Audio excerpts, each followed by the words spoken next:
Well, and ultimately, Aaron Rodgers did Aaron Rodgers things, and C.J. Beathard did C.J. Beathard things, and that's what decided this game. Because Beathard, in my view, he just needed to make one big throw in the fourth quarter, and he had opportunities. It didn't even have to be that big a throw, Mike. He just had to make a throw, and instead he made some mistakes, including that last interception on his last throw of the night. And it was unfortunate because he played very, very well for the most part for 3.5 quarters. We're going to be talking about that game, obviously, plus plenty more over the next 2 hours. The show is Pro Football Talk Live, and it begins right now.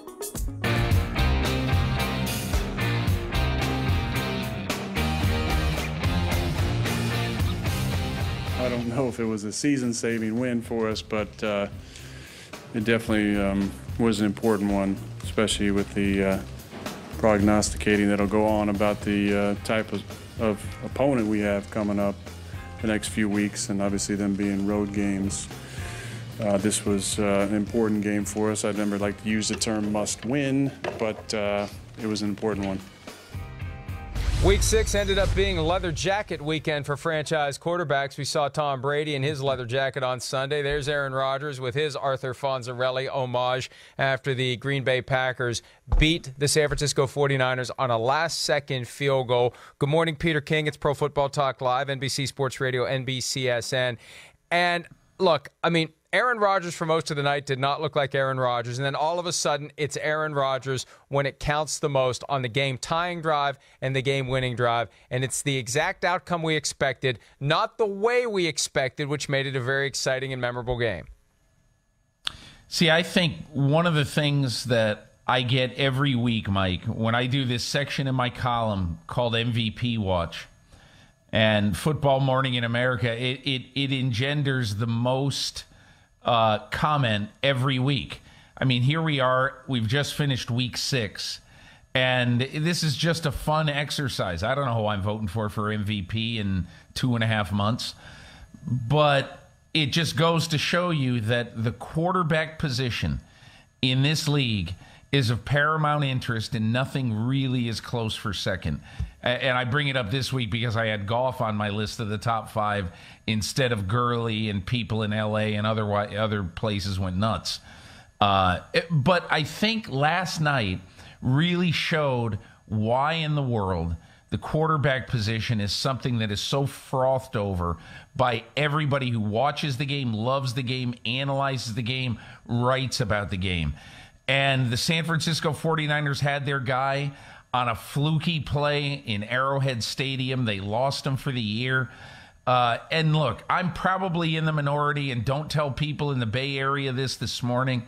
But, Mike, I think C.J. Beathard was really good last night. You have to consider what C.J. Beathard is. He's probably not ever going to be anybody's franchise quarterback. And overall, he played well, and he had the 49ers in position to win a game at Lambeau Field late. Well, and that's right, Peter. And look, Aaron Rodgers, the MVP candidate, made the Aaron Rodgers plays when the Packers needed him to. All the other players can do whatever their jobs are supposed to be all game long, but the one guy who affects it the most is the guy distributing the football in the passing game. Aaron Rodgers did it, and C.J. Beathard had opportunities. And as we talked about in the little TV nub that we do before the radio program rejoins, the idea that Beathard just needed to make a throw. He had George Kittle open on a 3rd and 4 where the 49ers ultimately settled for 3 when they could have gone up by 11 late. They had opportunities multiple times when it was a field position battle in the fourth quarter, and Beathard never made that play. He never made that throw to extend the drive, to chew the clock. And there were some questionable play call decisions, too. There was an opportunity while driving the ball late when it was tied 30-30 on 2nd and 3. Run the ball instead of throw the ball. Don't force it into Beathard's hands. Keep the clock running and keep the ball out of Aaron Rodgers' hands. I mean, it went from the Packers leaving the 49ers too much time to try to win the game to the 49ers leaving the Packers too much time to win the game. And with Aaron Rodgers, you don't have to leave him much time at all. He had 1 minute and 7 seconds on his own 10-yard line, went all the way down to the 9 and got the game-winning field goal. And I thought that was one of the most impressive Aaron Rodgers drives I've seen. The Hail Marys are great, but for him to make the throws he was making with, and look, it wasn't a win or lose proposition. It was an overtime or win proposition for the most part. But the throws he was making on that last drive, those are some of the best throws I've seen from Aaron Rodgers in a sequence like that. You know what is so special about watching him, Mike? I was thinking this watching the last 2-3 minutes of the game. The word effortless comes to mind.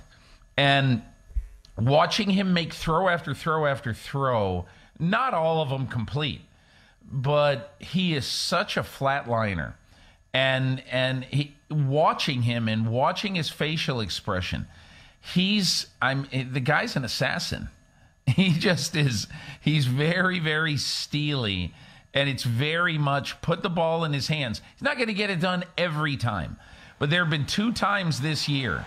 This game, this throw right here across his body. I mean, obviously, he's got the guy wide open, but there are just several throws down the stretch where he throws, and it's just like woke up out of a sound sleep and just throw the ball. And it's just, he's so impressive in that way that so few other quarterbacks ever give you the look of that. And, if you watch his demeanor throughout the course of the game, it almost was like he was sleepwalking through most of it. And you kind of detect, it's always hard to read someone's facial expression and their body language, but you kind of detected that, oh boy, this just isn't our night. What's going on here? But if you give him enough chances, all of a sudden he slides into that assassin role. And it's like, all right, the whole night has been pointing toward this. Let's go do it. They let us hang around and hang around and hang around. They should have delivered the knockout punch a long time ago. Let's go take this thing. And you could see that demeanor change in the blink of an eye. Yeah, his throw to Davante Adams has got to go on his list of, I don't know how many ever top 10 throws that he's made in the NFL, in my opinion. First of all, if you watch that replay very, very closely, Mike, you will see that ball was missed by, and I forget who was playing defense on that, by the 49ers. But that ball missed his fingertips by 3/4 of an inch. If it's an inch, it was a lot. I don't think it was an inch. And the ball was perfectly thrown. And if the cornerback was 6'2" instead of 5'11" or whatever it is, it would have gotten deflected away. It was just, he made a few of those throws last night where you just shake your head and you say, that is the importance of a quarterback. That is why every general manager is judged on one thing. Does he set his team up with a quarterback long term? And they've had Aaron Rodgers since 2005. He's been the starter since 2008. He's signed for several more years, and it just shows you how important that position is. And now, bye week coming up, Peter, opportunity for Aaron Rodgers to continue the healing process with that knee. He said after the game that he hopes he can shed the brace for the next game coming up, which is at the Rams. They've got some tough games coming up off of the bye. At the Rams and then at the Patriots. And then they have a visit from the Dolphins, followed by 2 more road games at the Seahawks and at the Vikings. A tough 5-game stretch for the Packers, starting with those back-to-back games, Rams, Patriots. And I think we're going to learn a lot about the Packers in the 2 games that they play coming out of the bye week. When I looked at this schedule at the beginning of the year, Mike, I said there's a good chance this is the toughest 5-game stretch that any team in the league has. First of all, 4 on the road. Second of all, 3 against teams that you figure are either certainly going to win their division or going to be prime contenders.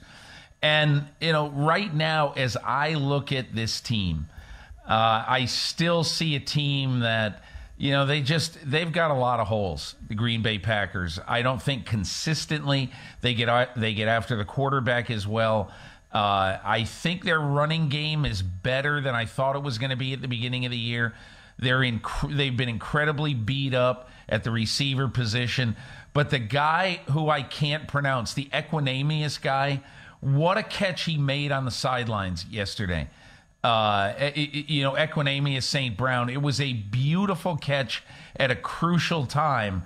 And without that catch, really, the one thing I was thinking is, man, you got to give it to Brian Gutekunst. and the new front office of this team, of the Green Bay Packers, because they drafted some receivers late and brought in receivers late who can catch the ball. I go back to the day in the summer where Aaron Rodgers ripped his young receivers. And I'm saying to myself, you know what? That was either a wake-up call or, in my opinion, he was absolutely right because those guys got the message. Well, it absolutely did work, and you're right. They have played very well when needed. And to flip that around, it was so amazing on the last drive, and I know that 49ers fan Rob Stats Guerrera is dismayed and perplexed by this. The Packers have no timeouts, and the 49ers were not guarding the sidelines at all. All those throws, all those plays, sideline, sideline, sideline. You make one tackle in bounds, and you have to have the hobbled Aaron Rodgers trying to line everybody up to spike the ball. They never had to do that. The sidelines were open. It wasn't funneled toward the middle of the field, and that helped fuel that final drive that won the game. Hey, you know what else was interesting? I was looking at this last night after the game, Mike, and Aaron Rodgers a couple of times. Here's a great example. Bouncing around, and finally he makes that long run that was such a key to this play. And I think the reason why this worked, Mike, is because the 49ers said, hey, listen, just protect the boundary. Don't worry about the middle of the field. They're not throwing it in the middle of the field. But it was a really, really smart play. They got a very big chunk there that they needed, and then Rodgers is able to spike it and then end up going down to win the game. But I just thought it was the kind of drive that people who love Aaron Rodgers will look at and say he knew everything that he was supposed to do on this drive, even though he didn't have all his front line guys with him. You know, we were talking about some of the potential flaws for the Green Bay Packers, and I think one thing we have to mention, the defense just got gashed by the 49ers running game most of the night. And there was a lot of excitement with the arrival of Mike Pettin, a more aggressive defense, the exact opposite of Adam Capers, a fiery guy, and the defense just hasn't gotten to that point yet. They'll need this bye week to try to fine-tune and improve, but if they can make that defense better and Aaron Rodgers gets healthy and you have this revolving door of receivers who can come in and get it done no matter who's injured and whose number gets called, this Packers team could still do a lot of great things. It's the second time this year that they've given up an average of more than 5 yards a carry. And look, the defensive front is too good for that, Mike. They've got to figure it out. I think what Pettin has done, and what I saw last night, is that he's trying so hard to get to the quarterback that there are times when he leaves himself light in the run defense. And to me, that's one of the big reasons why they've been so generous against the run. Hi, I'm Mike Tirico, and thanks for watching. Make sure to hit subscribe for the latest news and highlights from NBC Sports.